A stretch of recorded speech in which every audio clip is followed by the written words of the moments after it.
আসসালামু আলাইকুম রহমতুল্লাহি ওবরকাতুহ। সম্মানিত দর্শক, আমাদের পবিত্র ঈদুল আজহা এই উপলক্ষে এই বাংলাদেশ স্মরণকালের সবচেয়ে বড় একটি সরকারি ছুটির কবলে পড়েছে।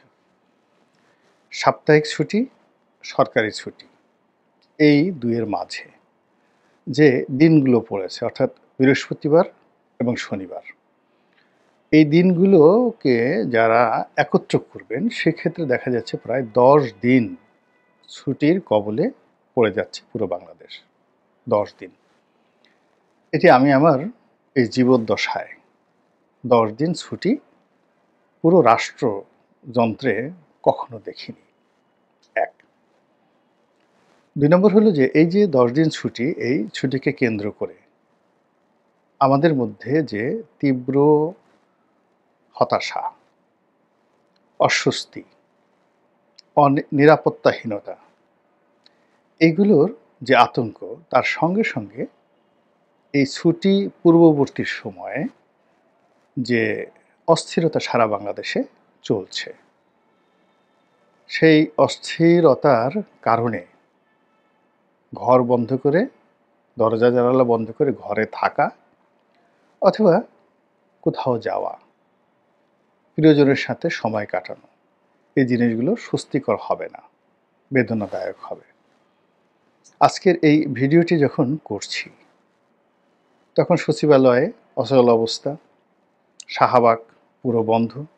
এর কারণ হলো জামাত নেতা আজহার সাহেব ক্ষমতা লাভ করেছেন, অর্থাৎ দায়িত্ব পেয়েছেন, জেলখানা থেকে মুক্তি পেয়েছেন এবং যে শাহবাগ থেকে জামাতের বিচারের দাবি উঠেছিল, কাদের মোল্লার ফাঁসির দাবি হয়েছিল, সেই শাহবাগে তাকে ঘটা করে গণসংবর্ধনা দিয়েছে জামাত। গণসংবর্ধনা যখন জামাত দিয়েছে শাহবাগে, তখন পুরো ঢাকা বিশ্ববিদ্যালয় ক্যাম্পাস, চাংখারপুল, পুরো এলাকা যারা মুক্তিযুদ্ধের পক্ষের শক্তি, তারা রীতিমতো রাগে ক্ষোভে ফেটে পড়েছে এবং সেখানে যাতে কোনো অপ্রীতিকর ঘটনা না ঘটে এজন্য সেনাবাহিনী, পুলিশ বাহিনী তাদের সর্বোচ্চ শক্তি এবং সতর্কতা দিয়ে পুরো ঢাকা বিশ্ববিদ্যালয় ক্যাম্পাসে তারা একেবারে নিশ্ছিদ্র নিরাপত্তা বলয় গড়ে তুলেছে। ফলে সকাল ৯টা থেকে ১১টা-১২টা পর্যন্ত যারা ধানমন্ডি মিরপুর রোড হয়ে মতিঝিল এই এলাকাতে আসার চেষ্টা করেছেন, তারা বুঝতে পেরেছেন কত ধানে কত চাল। এই গেল ১। ২ নম্বর হলো যে সচিবালয়ের কথা বললাম, শাহবাগের কথা বললাম, বলার পরে ২ নম্বরে যেটা, সেটা হলো পুরো পল্টন এলাকাতে এখন তারুণ্যের সমাবেশ হচ্ছে।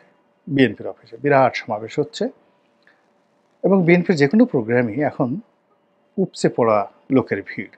যদি শ্রমিক দল, তাঁতি দল, মানে বিএনপির যে কোনো প্রোগ্রামই এখন বাংলাদেশের যেখানে ডাকা হয় না কেন, অমনি সেখানে লোকে লোকারণ্য। এখন বিএনপির এই তারুণ্যের যে সমাবেশ কেন হচ্ছে, কী কারণে হচ্ছে জানি না, তবে কয়েকটি বক্তব্য দেখলাম তারুণ্যের সে সমাবেশে। সেখানে বক্তারা তরুণদেরকে উদ্বুদ্ধ করার চেষ্টা করছেন যে হাওয়া ভবন আসলে কী ছিল।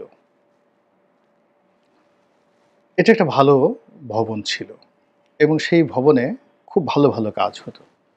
তরুণদের উন্নয়নের জন্য, তরুণদের মেধা বিকাশের জন্য হাওয়া ভবনে যে মাস্টার প্ল্যান হতো, সেই মাস্টার প্ল্যানটি তরুণদেরকে আবার নতুন করে বোঝানো হচ্ছে। এর কারণ হলো অতীতে বিএনপির যারা শত্রু তারা হাওয়া ভবনকে একটা ভিলেন হিসেবে উপস্থাপন করেছে, কিন্তু ওখানে আসলে কোনো ভিলেনের মতো কাজ হয়নি। ওখানে তরুণদেরকে নিয়ে, দেশকে নিয়ে, জাতিকে নিয়ে রীতিমতো একটা গবেষণাগার তৈরি করা হয়েছিল হাওয়া ভবনের মধ্যে, সেখানে গবেষণা হতো। তো এই জিনিসগুলো আমি দেখলাম যে অনেক বক্তা তাদের বক্তব্য দিচ্ছেন এবং সেটা তরুণরা কিভাবে গ্রহণ করছেন বা করবেন এটি সময় হলে দেখা দেবে, কিন্তু তারুণ্যের একটা জোয়ার চলছে এবং এখানে নানা রকম শ্রেণী এবং পেশার মানুষদেরকে বক্তা হিসেবে আহ্বান করা হচ্ছে, তারা বক্তব্য দিয়ে যাচ্ছেন। জনপ্রিয় অনেক বক্তা রয়েছেন, তরুণ বক্তা রয়েছেন, বয়স্ক বক্তা রয়েছেন, আকর্ষণীয় বক্তা রয়েছেন, মিলিটারি বক্তা রয়েছেন, তারপরে সিভিল সার্ভিসের বক্তা রয়েছেন এবং সেই বক্তা এতদিন অডিটোরিয়ামের মধ্যে যে বক্তব্য দিয়েছেন আজকে সেটা রাজপথে হতে যাচ্ছে এবং ফলে কি হলো, পুরো পল্টন থেকে শুরু করে নটরডেম কলেজ মতিঝিল পর্যন্ত লোকে লোকারণ্য থাকবে এবং এই কারণে মৎস্য ভবন থেকে শুরু করে প্রধান বিচারপতির বাসভবন পুরো এলাকা গাড়ি ঘোড়া চলাচল বন্ধ থাকবে। এর মধ্যে ডক্টর মোহাম্মদ ইউনূস জাপান চলে গেছেন বিনিয়োগ আনার জন্য, বাংলাদেশের জন্য তিনি বিনিয়োগ নিয়ে আসবেন। তো এই যে বিনিয়োগ নিয়ে আসবেন, উনি 4 দিন পরে আসবেন। তো 4 দিন পরে আসবেন এবং এবছর যে ছুটি, কোরবানির যে ছুটি, কোরবানি বাংলাদেশে সম্ভবত 7 তারিখে হবে, যেহেতু সৌদি আরবে 6 তারিখ হচ্ছে, বাংলাদেশে 7 তারিখে হবে। তো 7 তারিখে যদি হয় তাহলে বুধবারের মধ্যেই বন্ধ হয়ে যাবে, বৃহস্পতিবারের মধ্যে বন্ধ হয়ে যাবে। তো আমাদের হাতে আসলে সময় নাই বললেই চলে।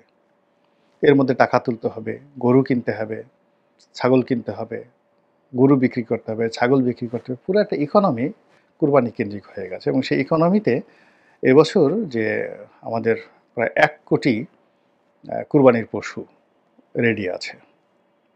এখন কেনার জন্য আমার কাছে মনে হচ্ছে না যে 30 থেকে 35 লাখ এর বেশি বিক্রি হবে। বাকিগুলোকে সারা বছর ধরে কসাইখানায় বিক্রি করতে হবে।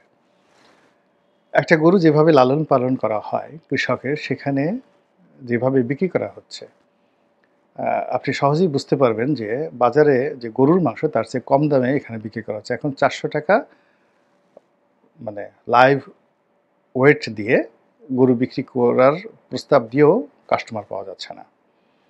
যেগুলো খুব ভালো গরু, ভালো প্রতিষ্ঠান, সেখানে তারা 450-500 টাকা দাম হাঁকছেন। আর মাঝারি গরু এবং যেগুলো 1.5 লাখ 2 লাখ টাকা দাম বা 6 মণ 7 মণ 8 মণ, এই গরুগুলো 400 টাকা করে লাইভ ওয়েটে বিক্রি করার জন্য প্রস্তাব হচ্ছে। আর যেগুলো একটু দেশাল ছোট গরু, এগুলো অনেক কম দামে 350 টাকা লাইভ ওয়েট দিয়ে বিক্রি করা হচ্ছে বা তার চেয়ে কম দামে বিক্রি করা হচ্ছে। ফলে কি হচ্ছে, যারা গরুর ব্যাপারী, প্রান্তিক খামারি, তাদের মধ্যে রীতিমতো কান্নার রোল পড়ে গেছে। যারা কিনবেন, গরু কিনবেন, আওয়ামী লীগের লোক যেই লোকজন আছেন দেশে, তারা কয়জনে গরু কিনবেন, কয়জন কুরবানি দেবেন, কয়জন মাংস খাবেন আমি জানি না। কিন্তু বিরাট অংশ যে কিনতেই পারবে না, তারা যে পলাতক অবস্থায় রয়েছেন, তাদের ফ্যামিলিতে ঈদের আনন্দ নেই, ঈদুল আজহা নেই। ফলে এবারে যে ঈদুল আজহা, এটা কেবলমাত্র গরু ছাগলের জন্য যে স্যাক্রিফাইস, এটা অনেক আওয়ামী লীগের লোকদের জন্য এটা বিরাট স্যাক্রিফাইস। আর সেই স্যাক্রিফাইসের মধ্যে একটা লম্বা 10 দিনের ছুটি এবং এই 10 দিনের ছুটির আগে অশান্ত একটি বাংলাদেশ, অশান্ত একটি বাংলাদেশ। এর মধ্যে কয়েকজন শীর্ষ সন্ত্রাসী ধরা পড়েছে এবং আরও সন্ত্রাসীদেরকে ধরার জন্য চেষ্টা করা হচ্ছে। মব বন্ধ করার জন্য সেনাবাহিনী ঘোষণা দিয়েছে, কিন্তু মব বন্ধ না হয়ে গত কয়েকদিনে দেখা গেল আরও মব বেড়ে গেছে। এই যে একটা অবস্থা, এই অবস্থাতে এই যে দীর্ঘকালীন যে একটা সরকারি ছুটি, সেই সরকারি ছুটির মধ্যে আমরা দায়িত্ববান হিসেবে যাদেরকে দেখতে পাই, সেনাবাহিনী, পুলিশ বাহিনী এবং জরুরি কতগুলো সেবা পরিষেবা, যেমন সিটি কর্পোরেশন, তারপর যাকে বলা হয় বিদ্যুৎ বিভাগ, হাসপাতাল, ডাক্তার, মানে এই জায়গাগুলোতে লাশ পরিবহন করার যে আঞ্জুমানে মফিদুল ইসলামের অফিস সমূহ, অ্যাম্বুলেন্স সার্ভিস, মানে কি হবে এই 10 দিন বসে? পুরো ঢাকা শহরের সব জায়গায় যেমন একটা খাবলা খাবলা খাবলা খাবলা হয়ে গেছে।